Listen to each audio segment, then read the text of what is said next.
आशा करता हूं आप सब बहुत अच्छे होंगे। मेरा नाम है सिद्धांत अग्निहोत्री। स्टडी ग्लोस पे आपका बहुत बहुत स्वागत है। हम कलकत्ता रेप केस की दोस्तों बहुत बात कर रहे हैं। सुप्रीम कोर्ट ने बोला कि एक और हम रेप नहीं झेल सकते, बहुत ज़रूरी है कि हम कानून बनाएं। देखिए, डॉक्टर्स के साथ अभी हमने उत्तराखंड में जो नर्स हैं उनके साथ रेप हो गया। वो वापस आ रही थी, अपने गांव गई थी, वहाँ पे एक लेबर ने उठा लिया, रेप करके फेंक दिया और उनके बिलोंगिंग्स लूट लिए। एक डॉक्टर के साथ, एक नर्स के साथ एक डॉक्टर ने कल रेप किया, पूरी रात रेप किया, बता रहे हैं। कोलकाता केस तो इतना हीनियस है। बहुत सारे ऐसे केसेस होते हैं, स्पेशली जो हमारे मेडिकल प्रोफेशनल्स हैं, वो बेचारे हिंसा का बहुत शिकार हो जाते हैं। मरीज तो मारने को तैयार नहीं होता और घर वाले और मारने को तैयार नहीं होते। घर वालों को ये रहता है कि डॉक्टर की वजह से ही हमारी उसकी जान गई है। किसको मारो? डॉक्टर्स को मारो, नर्सेस को मारो। फीमेल नर्सेज है ना, they are very much vulnerable. मैंने एक लेक्चर किया था कि कितनी दयनीय स्थिति है हमारे मेडिकल पूरे सिस्टम की। हम आज जिस केस की बात करेंगे, नाम बदला हुआ है कविता केस। 17 साल पहले दिल्ली में कुछ ऐसा हुआ जो आपकी रूह झकझोर देगा। चलिए शुरू करते हैं। टाइम्स ऑफ इंडिया का ये स्टोरी टाइम्स ऑफ इंडिया में छपी है। तो क्या हुआ, देखिए, डॉक्टर जो है, एक डॉक्टर थी, सीनियर रेसिडेंट, ये जूनियर थी, ये सीनियर रेसिडेंट थी। इनको ड्रग्स दिए गए थे। 24 घंटे तक इनके साथ बर्बरता की थी और उसके बाद ऐसा एक भी शरीर का पार्ट नहीं था जहां पे बाइट मार्क्स ना हो, जहां पे मतलब आप ये समझिए कि हैवान। लेकिन ऐसा कहा जाता है ये किसी स्पेशलिस्ट ने किया, किसी डॉक्टर ने किया। ये हिसाब किताब है। 26 साल की थी ये, ईएसआई हॉस्पिटल, और इनके साथ ये खतरनाक, ये गंदा काम हुआ। 2007 की बात है। उस समय सोशल मीडिया इतना नहीं था, लेकिन फिर भी लोग सड़कों पे आए, और जब लोग सड़कों पे आए तब उस समय यूनियन मिनिस्ट्री ने इंटरवीन किया। सुप्रीम कोर्ट ने बोला कि देखिए, कई बार ऐसा, जैसे आरजी कर मेडिकल कॉलेज में भी यही हुआ कि रेप हुआ, लेकिन बोला सुसाइड है। शुरुआत में तो सुसाइड बताने की कोशिश की कि कोई रेप नहीं हुआ। यहां पे भी यही हुआ 17 साल पहले, सेम। एक्चुअली क्या है ना कि पल्ला झाड़ना होता है सबको, किस किस का इन्वॉल्वमेंट है आपको नहीं पता। तो 20 सितंबर 2007, कविता, नाम चेंज है याद रखिएगा। उस समय हॉस्पिटल में वो नाइट ड्यूटी कर रही थी। अब नाइट ड्यूटी के लिए भी रूल्स बनाने चाहिए, शायद बनेंगे अब उनको अपनी दिल्ली में जनकपुरी है ना, वहां इनकी बहन रहती है, वहां पे इनको जाना था।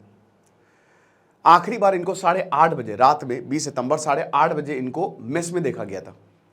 इनको जाना था, इन्होंने कपड़े बदले, ठीक है, कपड़े बदले, फिर जाने के लिए ये तैयार हुई। रोहिणी में हॉस्पिटल था।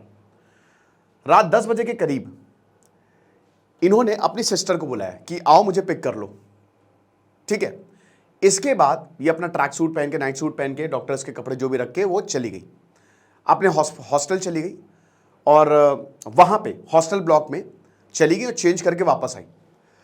अब क्या हुआ दोस्तों कि जब इनकी बहन, जब देखा जहां पे इनकी बहन ने इनको मिलने को बुलाया, ये वहां थी ही नहीं। कॉल कर रही है बट डॉक्टर रिस्पॉन्ड ही नहीं कर रही है। कविता को बार बार कॉल कर रही है इनकी बहन, कोई रिस्पॉन्स नहीं। तो इनको लगा कुछ गड़बड़ है, चलो कोई बात नहीं, जहां पे ये रहती है मैं वहां चली जाती हूं। और जब ये इनके हॉस्टल ब्लॉक में इनके रूम पे गई तो देखा कि ये ऐसे लेटी हुई है, उल्टी साइड, है ना। तो फिर इनकी बहन को ये शक हुआ कि यार ये कैसे हो गया। अभी थोड़ी देर पहले इसने कहा कि यहां पे आ जाओ, और अभी ऐसे लेटे हुई है। तो ये चिल्लाई, कविता, उठी नहीं, कविता नहीं उठी। इनको शक हुआ। जैसे ही पलट के देखा, शरीर पलटा, पैरों तले जमीन खिसक गई। भगवान ऐसा किसी को ना दिखाए इस तरीके की। चिल्लाई इनकी बहन, डॉक्टर्स आए, हर कोई आया, बोला कि अरे बाप रे, इनकी लाश क्या, ये कोमा में थी, बेसिकली कोमा में। हॉस्पिटल ने फिर अब क्या किया, कवर अप करना। हॉस्पिटल एडमिनिस्ट्रेशन और पुलिस को यह लगा कि कविता सुसाइड से मर गई। मरी नहीं थी, अभी वेजिटेटिव स्टेट में थी। 20 सितंबर, वेजिटेटिव मतलब वही कि अब सब्जेक्ट बोल नहीं सकता, तो डेथ नहीं हुई थी, कोमा में चली गई थी। कोमा में आप सुन सकते हो सब कुछ, लेकिन आपकी पूरी बॉडी काम नहीं करती, दिमाग चल रहा होता है। तो अब क्या हुआ कि शुरुआत में लगा कि सुसाइड कर लिया, इतनी बर्बरता, ऐसे सुसाइड कोई करता है, ये हिसाब किताब। लेकिन उसके बाद वही जनता वो सड़कों पे आ गई, जनता ने खूब प्रोटेस्ट किए, भयानक प्रोटेस्ट किए। तो ये सब जब हुआ, क्योंकि उस समय सोशल मीडिया बहुत ही लिमिटेड था, याद है आपको, ऑर्कुट चलता था, ज़्यादा कुछ था नहीं उस समय, फेसबुक जस्ट शुरू ही हुआ था, व्हाट्सएप का उस समय कोई नामो निशान नहीं। तो जनता जब सड़कों पे आई तब यूनियन मिनिस्टर ने इंटरवीन किया और बोला कि कविता का जो भी मेडिकल एक्सपेंस है वो हम बेयर करेंगे। फिर एक फुल फ्लेजेड इन्वेस्टिगेशन स्टार्ट हुई। मेडिकल एग्जामिनेशन ने कुछ बताया। अब जो मैं आपको बताने वाला हूं, थोड़ा सा दिल थाम लीजिएगा। बताते हैं कि पूरी बॉडी पे एब्रेजन, कट, छील दिया पूरी बॉडी को। प्राइवेट पार्ट पे मल्टीपल इंजरीज, इनकी पूरी बॉडी पे बाइट मार्क्स, चेहरे पे काटा हुआ, चेहरे पे पूरा काटा हुआ, स्क्रैचेस पूरी बॉडी पे। इनका जो नेक है, गला, डीप कट, उसमें बहुत डीप कट, और इनको स्ट्रैंगुलेट किया गया था, गला घोटा गया था। यहां तक इनकी जो यहां पूरी नेक है, ठीक है, उस पर ऐसा लग रहा था कि कोई बहुत तेजी से रस्सी या कुछ कपड़ा इसको मानकर। सबसे बड़ी बात, इनके जो यहां पे आर्म है उसमें इंजेक्शन था, यानी कि एक बिल्कुल पक्की बात है कि इनको पहले ड्रग्स दिया गया, यहां पे ना इंजेक्शन दिया गया, और उसके बाद जो है इनके साथ ये सब किया गया। तो रेप किया गया इनका, ठीक है। अब उसके बाद इन्वेस्टिगेशन शुरू होती है। भाई देखिए, केस बहुत ही परप्लेक्सिंग था, क्योंकि देयर वाज नो विटनेस। कैसे हो रहा है, क्या हो रहा है, सब कुछ 1 घंटे के अंदर अंदर हुआ। हॉस्टल में हुआ, जो कि ऐसा नहीं होता कि जरा सा आप चिल्लाएंगे हर कोई आ जाएगा। तो समझ नहीं आया, तो ड्रग्स दिया, भाई इंजेक्शन लगा और ये सब करके हुआ। बड़ी दिक्कत। कोई सस्पेक्ट नहीं, कोई मोटिव नहीं शुरुआत में। अब इंटरव्यूज, इनके कुलीग्स के इंटरव्यू लिए गए, राइट, स्टाफ, फैमिली, सबको, ऐसा कोई नहीं था जिसको इन्वेस्टिगेट नहीं किया गया। कविता की फैमिली ने एक फोटोग्राफ थी, जहां फोटो दी, जहां पे कविता जो है अपने फ्रेंड्स के साथ चिल कर रही थी। 1 महीने पहले जो है फेयरवेल, एक्चुअली क्या था कि फेयरवेल इनको देना था, तो 1 महीने पहले ये फोटो क्लिक की गई थी, ठीक है। एक कुलीग जो है वो अमेरिका के लिए जा रहे थे, तो उसी का फेयरवेल था। अब समझिए कि हर इंसान को जो भी इस फोटो में था, सबको ग्रिल किया, सबसे पूछा, लेकिन कोई नहीं निकला। जो मेन था डॉक्टर फोटोग्राफ में, उससे पूछा। प्राइम सस्पेक्ट था उस समय, बट एलाबाई निकला। एलाबाई मतलब होता है कि प्राइम सस्पेक्ट हो, लेकिन उस समय क्राइम की जगह तुम अलग अलग जगह थे। जैसे अभी आरजी कर मेडिकल कॉलेज में जो मेन सस्पेक्ट है संजय रॉय, उसका दोस्त क्यों नहीं गिरफ्तार हुआ? भाई संजय रॉय ने अपने दोस्त के साथ शराब पी और उसके बाद वो उसको रेड लाइट एरिया ले गया, 2 रेड लाइट एरिया, फिर वो वापस आया, लेकिन संजय रॉय का दोस्त चला गया। अब ये तो पुष्टि हो ही गई है कि भाई 100-150 ग्राम सीमेन मिला। ये बोला जा रहा है कि 1 से ज़्यादा लोग थे, लेकिन अगर 1 से ज़्यादा लोग थे तो उसका दोस्त क्यों नहीं गिरफ्तार? क्योंकि उसके पूरे सबूत हैं उसने दिए कि मैं वहाँ पे था ही नहीं, तो ये पूरे सबूत मिले हैं, यानी कि संजय रॉय वहाँ पे अकेला था, तो वो एलाबाई है। तो यहीं पे ये हुआ, ठीक है ना। तो सेकंड सस्पेक्ट जो, तो वो भी कविता के बहुत ज़्यादा क्लोज था, वो भी एलाबाई निकला। तो हिसाब किताब है, और उस समय वो शहर में ही नहीं था। तो अब इन्वेस्टिगेशन जो है, क्या जो सेकंड सस्पेक्ट था, लंबी चौड़ी बातचीत होती थी कविता से, तो लगा कि शायद माइट बी पॉसिबल इसने ये काम किया हो। 1 दिन पहले इंसिडेंट के लंबी बातचीत हुई थी कविता के साथ। अब रिलेटिव ने ये बोला कि ये जो कॉन्वर्सेशन ये कॉमन थी, ये लोग बात करते रहते थे, लेकिन पुलिस ने जबरदस्त ग्रिलिंग की, नार्को एनालिसिस टेस्ट और ब्रेन मैपिंग टेस्ट किया। पुलिस उसके बाद दिल्ली हाईकोर्ट गई परमिशन की, भाई टेस्ट हमको करने की परमिशन दीजिए, लेकिन रिजल्ट कोई wait, it did not help. Family का स्टेटमेंट आया कि हम कविता के लिए, 26 साल की थी कविता, तो उनके लिए एक लड़का ढूंढ रहे थे, ठीक है ना। हम चाहते थे वो शादी करके सेटल हो जाए। तो हो सकता है कि शायद पुराना बॉयफ्रेंड इसमें हो, क्योंकि भाई अब जाहिर सी बात है, अगर आप लड़का ढूंढ रहे हो तो बॉयफ्रेंड इस तरीके की हरकतें कर सकते हैं, लेकिन ऐसा भी नहीं हुआ।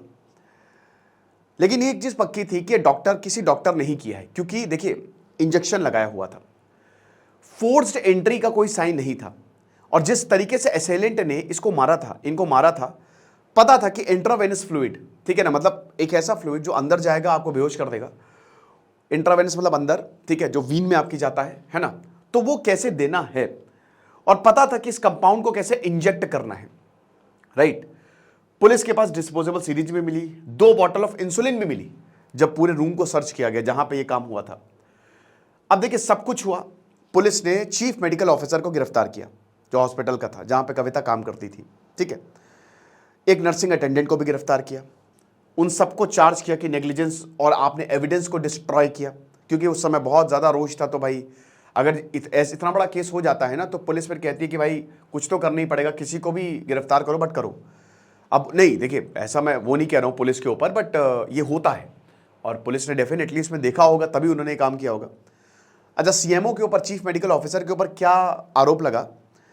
उसने जो मेडिकल रिपोर्ट थी, ठीक है ना, उसके साथ टैंपरिंग की, उसको बदलने की कोशिश की, ठीक है ना।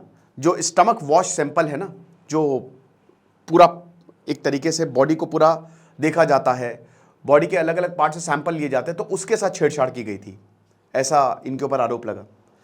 और साथ ही साथ जो स्क्रैच मार्क्स थे विक्टिम की बॉडी पे, उसको भी कवर अप करने की इनके ऊपर आरोप लगा, जिस वजह से इनको गिरफ्तार किया गया। हॉस्पिटल ने बोला कि कविता की सर्विस को टर्मिनेट कर दिया गया था। देखिए इनसेंसिटिविटी देखिए आप, कि कविता की सर्विस को टर्मिनेट कर दिया गया था और ये कैंपस में इल्लीगली रह रही थी, ये होता है। तो उसके बाद दिमाग खराब हुआ फैमिली का कि ये क्या बदतमीजी है, इनको कोई कुछ लेना देना नहीं है, एक मर गया है उसके साथ ये हुआ है, ठीक है ना। अब पुलिस ने ये कंक्लूड किया कि ये प्री मेडिटेटेड मर्डर था और रेप था। ब्रेन मैपिंग टेस्ट किए गए लेकिन कुछ खास हासिल नहीं हुआ। रिलेटिव जो था, जो कि सस्पिशन के अंडर था, उसने ब्रेन मैपिंग टेस्ट करवाया ही नहीं, ना ही नार्को एनालिसिस टेस्ट। बाद में कॉप्स को जो डिस्पोजेबल सिरिंज मिली और 2 बॉटल्स ऑफ इंसुलिन मिली, उससे भी कुछ खास कंक्लूजन निकला नहीं। 3 हॉस्पिटल स्टाफ, 2 डॉक्टर्स और नर्सिंग अटेंडेंट को बाद में बुक किया गया था, बट वो इस केस के लिए नहीं, मतलब इस केस के लिए था बट रेप एंड मर्डर के लिए नहीं, उन्होंने एविडेंस के साथ छेड़छाड़ की थी, ये चीज था। तो एक लवर, पुराना लवर, डॉक्टर, क्लोज रिलेटिव और हॉस्पिटल स्टाफर, ये सस्पेक्ट था।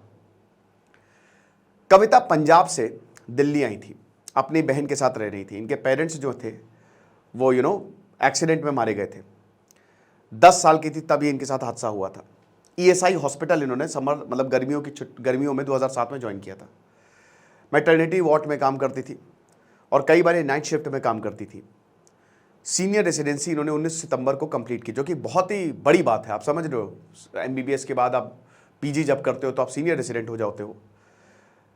उसके बाद बैटल डेथ, आप समझिए कि 7 महीने तक इन्होंने मौत से जंग लड़ी। अप्रैल 2008 में कविता की कंडीशन खराब होने लगी और 17 अप्रैल कविता की मौत हो जाती है। जब कविता की मौत हुई तो वो सिर्फ और सिर्फ 15 किलो की थी। लेकिन सबसे बड़ी बात, केस अभी तक सॉल्व नहीं हुआ। कविता के साथ साथ ये भी चला गया कि किसने कविता को मारा, और फाइल बंद हो गई। तो ये है। अब अगर उस समय ही हमने ध्यान दिया होता, हमने डॉक्टर्स के लिए रूल्स बना लिए होते, तो शायद आज आरजी कर मेडिकल केस नहीं होता। Thank you so much.